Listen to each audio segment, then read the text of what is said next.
mana bukan saya aja ya, saya bicara tentang teman-teman yang di atas juga usia tadi gitu. Itu yang ya udahlah, kalau udah karakter kayak gini kita tahu kita salah, ya sudah, mau gimana lagi, daripada stres kita ngubah-ngubahnya gitu kan. Misalnya kayak cepat nyalahin orang misalnya, satu, cepat marah gitu ya. Banyaklah yang saya temuin. Saya juga ada beberapa hal yang mungkin perlu saya rubah gitu ya. Tapi kok kayaknya walaupun sadar gitu saja, kok susah ya, padahal udah minta sama Allah gitu ya, minta yang akhlak yang baik gitu kan, kalau misalnya bercermin dan lain-lain.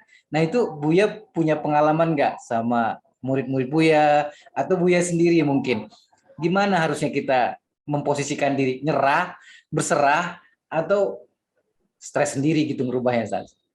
Baik, ini kan sebetulnya dalam diri kita itu kan tidak hanya terdiri daripada fisik.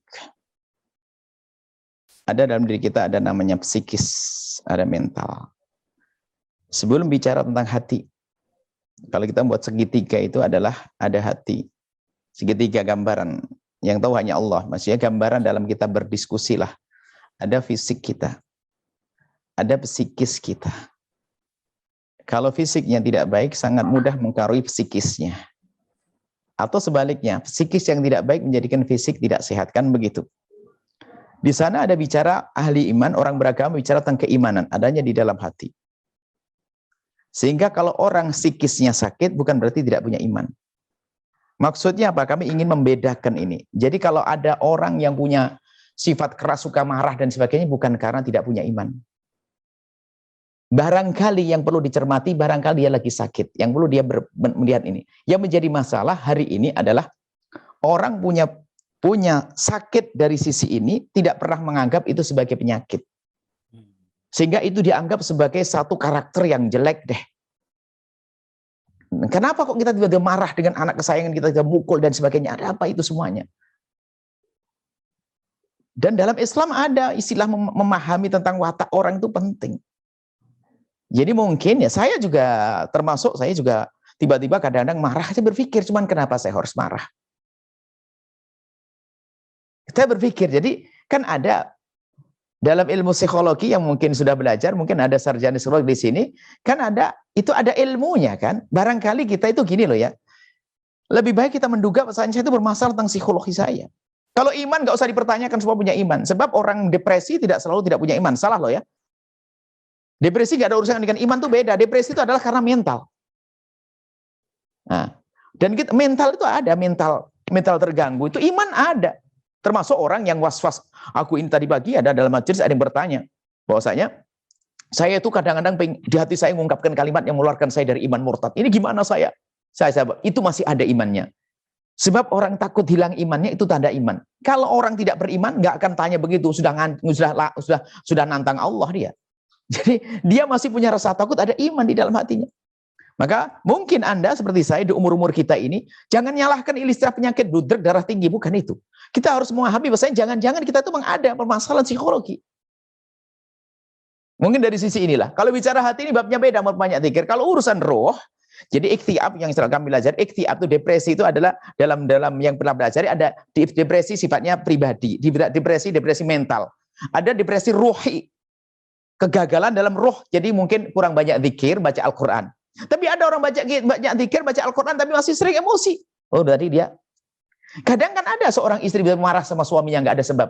Suami itu marah ini. Nah ini adalah banyak terjadi di usia kita. Harus paham ini. Tapi yang disalahkan penyakit darah tinggi. Enggak. Jadi kita harus memahami, barangkali kita datang kepada konsultasi kepada ahlinya, pakar-pakar psikologi. Bagaimana saya meredam emosi saya. Tentunya di sisi lain, kita berzikir kepada Allah saja. Memang hari ini kita harus mulai menyentuh sisi ilmu ini. Sehingga kami gembar-gembor di media, karena apa? Banyak di tempat-tempat itu, orang menganggap sakit itu hanya fisik saja. Menjaga keharmonisan rumah tangga dipikir hanya kebencian saja. Ada sebab orang benci. Dan kadang bukan benci itu. Cuman dianggap sebagai kebencian. Kadang-kadang orang sangat mencintai. Tapi saya enak dengan dia. Ini kan sebenarnya yang ada beda. Saya pokoknya ketemu suami saya itu. Saya tidak sampai ngomong, datang kepada kami macam-macam suaminya diolok-olok begini-gini. Akhirnya saya minta, ibu mana nomor telepon suamimu? Apa Buya? Saya minta nomor teleponnya. Mau ngapain Buya? Saya akan telepon ke suamimu agar mencerai kamu. Oh, enggak begitu Buya, saya enggak mau dicerai. Loh, kan aneh. Jadi ada itu sebenarnya masalah psikis. Jadi mungkin kita menuduh diri kita berpenyakit ini supaya apa? Kita bisa mencari solusi dari sisi ini. Nah, zikir ya, oke zikir ya, tapi sisi ini agar kita bagaimana meredam emosi, bagaimana ini ada ilmunya kan seperti itu. Kalau Nabi juga sama, Nabi mengajarkan berwudu, kemudian kalau berdiri duduk, kemudian meninggalkan orang itu dalam ilmu psikologi kan juga dibenarkan bahasanya kalau kita lagi marah sama orang, kalau bisa jangan dipantengin terus dia itu. Siapa dia itu adalah tambah, kalau kita ngelihat mukanya itu tambah seperti borok kita diketik, tinggal sesaat, nanti baru setelah itu ketemu lagi.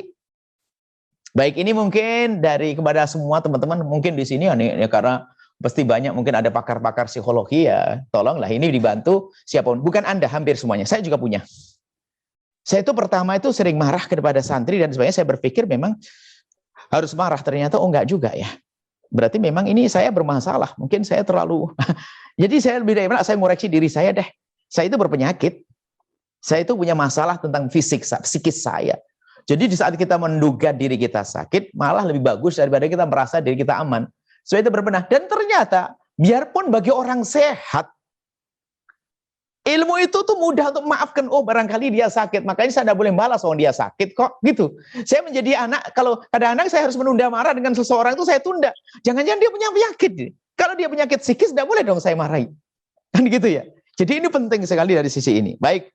Mungkin ini barangkali ada teman-teman di sini yang mungkin ahli atau psikologi mungkin bisa menambahkan ini. Ini dari sisi. Adapun sisi agama kami tidak khawatir dengan Anda. Anda ahli sholat, Anda ahli zikir dan sebagainya. Karena permasalahan kami adalah kami menemukan bahasanya bagaimana dia tuh ahli ibadah. Bangun malam tidak kurang-kurang. Zikirnya banyak, sholatnya banyak. Tapi kenapa dia kok marah banyak? Oh ya, ini masalah psikologi. Masalah psikologi. Lebih enak seperti itu. Supaya ternyata mulai belajar ke sana tuh ilmu psikologi itu ada dalam Islam. Fatwa fikih itu ada hubungannya dengan psikologi. Hanya tidak pernah dibahas dalam ilmu khusus. Jadi mohon ini mungkin semuanya kami sekarang, maka kami menyeru. Hari ini pun kita kedatangan ada mungkin 8 atau 10 ahli-ahli psikologi di pondok kami untuk memberikan pelatihan kepada semua hari ini. 4 hari. Pelatihan kepada, kalau di sini ada pakar psikologi datang kepada kami ini guru-guru bagaimana nangani santri dengan benar. Supaya karena selama ini kalau pondok ada santri melanggar, yaitu adalah anak kurang ajar, melanggar keras kepala, kan gitu.